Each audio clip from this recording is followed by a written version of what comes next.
Hey everyone, my name's Andy, And I'm Devin. and welcome back to False Pretenses. Today we're going to be taking a look into the honestly tragic past of Toyota that ended up costing about 90 lives and cost Toyota $2.2 billion as a company. Our story starts on August 28, 2009 in San Diego, California. Mark Saylor rented a Lexus ES350 from a local Toyota dealership so he could take his wife, younger daughter, and son-in-law to see his older daughter. While on the freeway, Mark Saylor was stuck going 120 miles an hour, so his son-in-law called 911 in hopes they could help. We're going to play that 911 call for you, and I do need to give you a warning. Viewer discretion is advised. 911 emergency, what are you reporting? The accelerator stuck. I'm sorry? Our accelerator stuck. We're going 120, Mission Gorge. We're in trouble. There's no brake. Okay. We're in freeway half mile. We're approaching the intersection.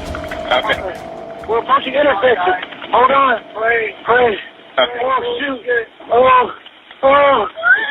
Okay. Hello? Unfortunately, the call was too late, and Mark Saylor drove his car into the ditch, scraping a car stopped at the intersection. Mark Saylor and his family all died immediately on impact. The other person involved in the accident survived, with only minor injuries. That's extremely tragic, Hats off to Mark for having the wherewithal to get into that ditch, though. He definitely saved some lives with that. Yeah, absolutely. Terrible story, but you could tell this Mark Saylor dude was definitely a good guy. You're going 120 and you still make decisions to save other people's lives. I think should be commended for sure. So what was the problem? Was it just the accelerator was stuck? Or? So originally it was believed that the accelerator was just stuck. But after investigation, it turns out it was something completely different. I wonder what it could be. After the horrendous accident, the National Highway Traffic Safety Administration launched an investigation on what caused the accident. On October 25, 2009, the NHTSA released a safety investigation report that found the vehicle was wrongly fitted with all-weather rubber floor mats meant for an SUV, and that these mats were not secured by either of the two retaining clips. The report stated that the accelerator pedal's hinge did not allow relieving obstructions. Another investigation conducted by the San Diego County Sheriff's Department found that just 3 days prior to this accident, another customer had complained to the dealership about the floor mat trapping the same loaner car's accelerator pedal while driving. The prior driver had switched to neutral and tugged on the floor mat, which released the accelerator. Wow, so this was actually a known issue? Yeah, it was a known issue with the dealership,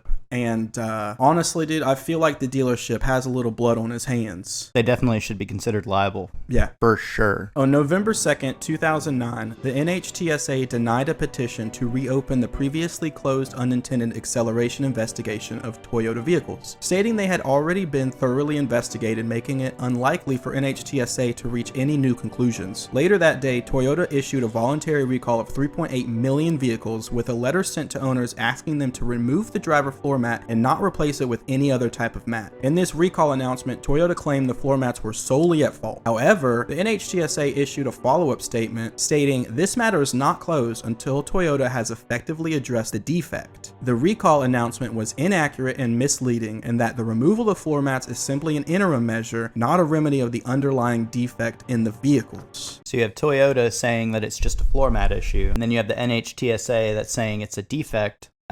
Which one is it? Right. So Toyota thought it was just the floor mats, right? And that's what they wanted people to think. NHTSA, however, was convinced that there was some type of electrical defect with these cars, purely based on the fact that State Farm during this time reported to the NHTSA that they had seen an increase in accidents related to these recalled vehicles. So was it the floor mats or was it the electrical system? You're just gonna have to wait and find out, big boy. Was it the floor mats? Was it the electrical system? Or was it something completely different? Let us know down in the comments what you think it is. On November 25th, 2009, Toyota amended its floor mat recall and stated that they will reconfigure the accelerator pedal, replace the all-weather floor mats with thinner mats, and install a brake override system to prevent unwanted acceleration. But on January 21st, 2010, Toyota initiated a second recall, this time in response to reports of accelerator pedals sticking in cars without floor mats. While only 3 vehicles reported these issues, Toyota recalled 2.3 million vehicles for the accelerator problem. problem. On June 30th, 2010, after the NHTSA finished their investigation into Toyota, they stated that they could only verify one Toyota unintended acceleration accident caused by a vehicle defect. The NHTSA reported that out of 75 accidents alleged to sudden acceleration, they found driver error as the primary cause in all but one case attributed to floor mats. The black box recorder data found during these crashes showed that the throttle was open and the brakes had not been pressed. According to their findings, the jury is back, the verdict is in, there is no electronic-based cause for unintended high-speed acceleration in Toyotas, period. So it wasn't the floor mats and it wasn't a defect, it was just driver error? That's what they came out and said.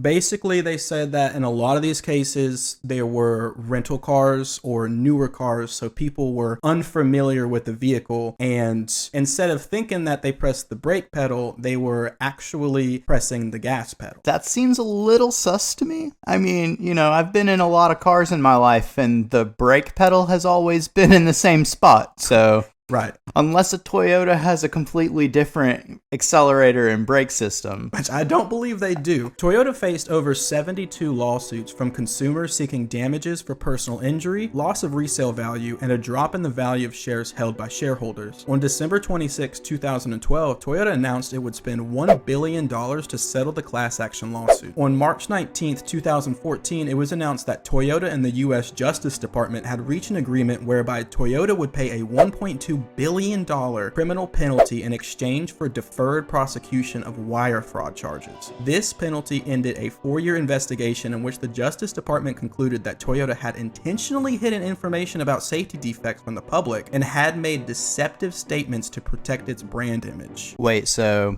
they paid a criminal fine, but it was just driver error? Right, exactly. With paying a settlement, you're typically accepting guilt, and you have a criminal penalty on top of that where the Justice Department was like, yeah, you guys committed wire fraud. And on that subject, the fact that they just had to pay $1.2 billion to defer that prosecution, it just makes me sick, bro. Like, yeah, this is not a justice system. It seems more like an injustice system. Absolutely. If you're also not a fan of our United States injustice system, be sure to give this video a like.